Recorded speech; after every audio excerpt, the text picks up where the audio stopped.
What's going on, everybody? It's Eric from Panola, and today we're covering Objective 2.4 inside of our CompTIA Security Plus study guide. And we're just nickel and diming our way through the objectives inside of CompTIA Security Plus. And the reason we're doing this is because here at panola.edu, we cover courses that go more in depth in cybersecurity, and we kind of use this as a reference material in those courses.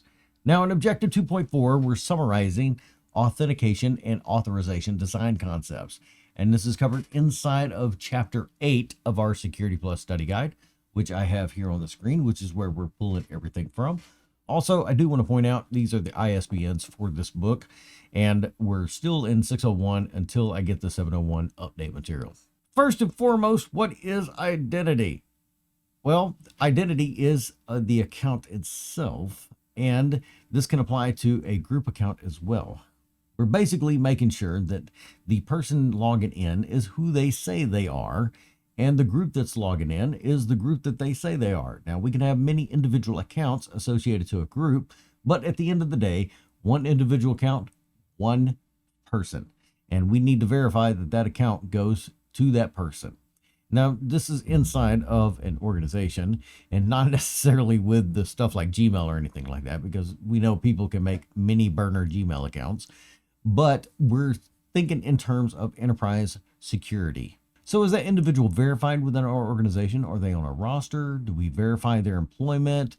How are we doing this as a security professional to make sure that that individual is on that way to verifying that account? Well, there are different methods of actual verification of identity. Well, first and foremost is the actual username. Most organizations have a standardization of usernames. For instance, mine would be Erik.Corin or eCorin based on the Panola policy, whichever one that they go with. That's the organization's policy. So then I would basically go to that account, Erik.Corin, and say, hey, are you Erik Corin? And then I would show a identification of some type to verify that I am that person or some other method of verification. Now, we can also apply this to certificates where I can issue myself, or Panola issues me a certificate. And by certificate, I mean like a digital signature certificate. So when I sign something digitally, that certificate is issued to me, and I verified it through my account, through my username, through my physical identity.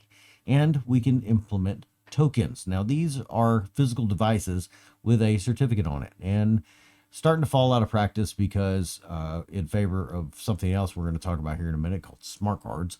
But back in the day, these used to be like USB thumbsticks that you would plug into a system, and it would have something installed on it that would verify your identity like a certificate. Now, we also have SSH keys for crypto representation of identity that replace username and passwords. Now, if you're a network administrator or network technician, you should be familiar with this because you can generate an SSH key on a networking device. And when you SSH into it versus Telnet, that pops up and says, hey, this is the SSH key of this device for identity purposes. And it is encryption, but it's also a method of identification to verify that that device is what it says it is. And if you accept, then you'll open up an SSH session, which is encrypted and verified with that actual device. And lastly, we have smart cards. Now, I touched on this just a second, but the best example I can give is from the Department of Defense. So for all you veterans out there in active military, this is your CAC, because you have a method of identification on there, such as your photo and your name. And that little chip on there also has all your certificates on it, your email certificate, your digital signature, and your encryption key. So if you digitally sign something, you need to input this into the smart card reader, type in your PIN, and boom, there you go, you've signed it, or there you go, you've encrypted something.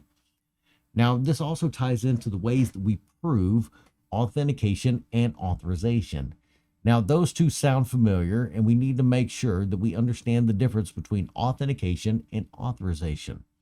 So authentication is just verifying the identity and saying, are you authorized to be able to enter said building or said network? Just because you can log in doesn't necessarily mean you have permissions to be able to authorize something. So let's say there's a file inside of a share drive. You are authenticated to access that share drive and just as a user touch it, but you may not be authorized to access that file.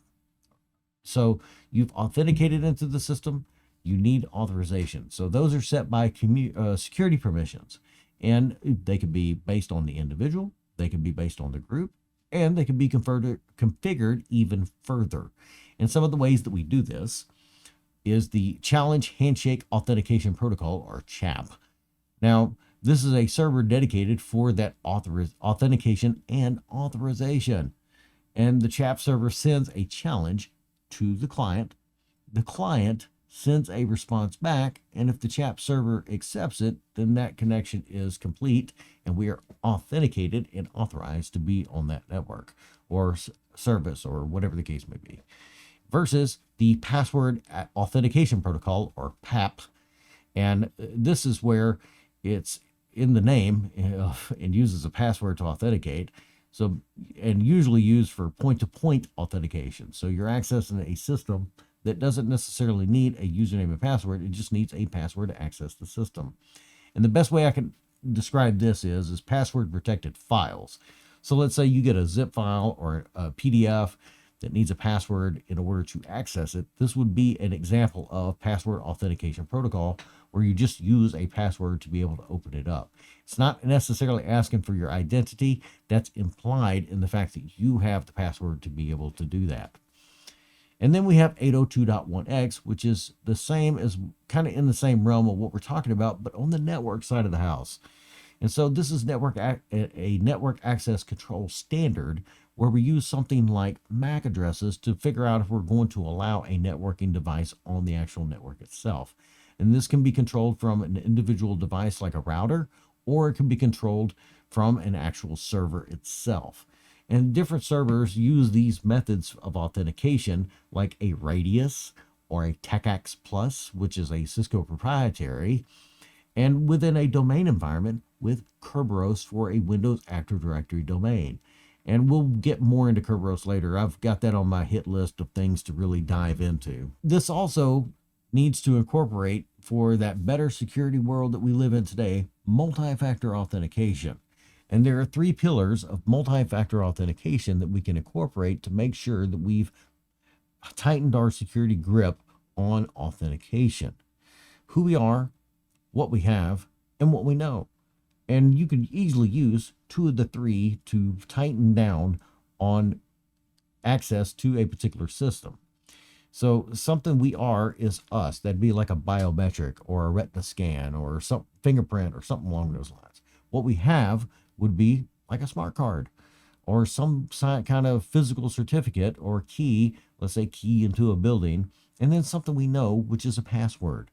Now, commonly, let's say you log into a network or your Gmail and you have 2-factor authentication on, you would type in your username and password, which is something we know, and they would say, hey, I need you to verify on your mobile device that you got a code that you could type in for that second level of authentication.